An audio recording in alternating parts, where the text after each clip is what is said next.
Передача из Пекина окончена. До свидания.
And in international news, Malaysian former Prime Minister Najib Razak starts his final attempt on Monday to set aside his conviction in a corruption case linked to the multi-billion-dollar 1MDB financial scandal. Also stay tuned for the APAC VIP interview with our mice industry expert, Kunpon Tipiranke, who is Vice President of the Thailand Incentive and Convention Association, or TICA.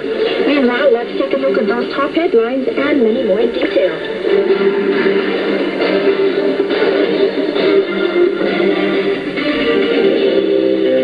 National news. Let's begin the national news with the update on the numbers for the infection today. The Center for COVID-19 Situation Administration, or CCSA, today reported 1,663 new cases, 30 new fatalities, and 2,335 cases discharged from hospital. Since the beginning of the pandemic, Thailand has recorded 4,622,088 confirmed cases and 31,858 deaths. Meanwhile, Dr. Yong Poo Warawan of Chulalongkorn University, Faculty of Medicine, stated that society will likely have to live with COVID-19 forever, although the virus would be not severe as we build immunity against it. Dr. Yong said it was a natural law, citing several diseases that had spread in the past and had lingered for decades, and some have not been completely eradicated, such as the smallpox and measles.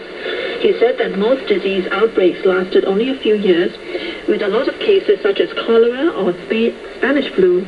It later became a seasonal flu, however, with high fatality rates, accounting for around 1% of the population, especially among vulnerable groups. For instance, anyone who is likely to get influenza once in 3 years, and all 3 influenza A and influenza B within 9 years. Therefore, children aged under 9 who have not received any influenza vaccine should get vaccine twice at 1 month interval. Those aged over 9 who have been infected with influenza before should get a booster dose. This is similar to COVID-19, as most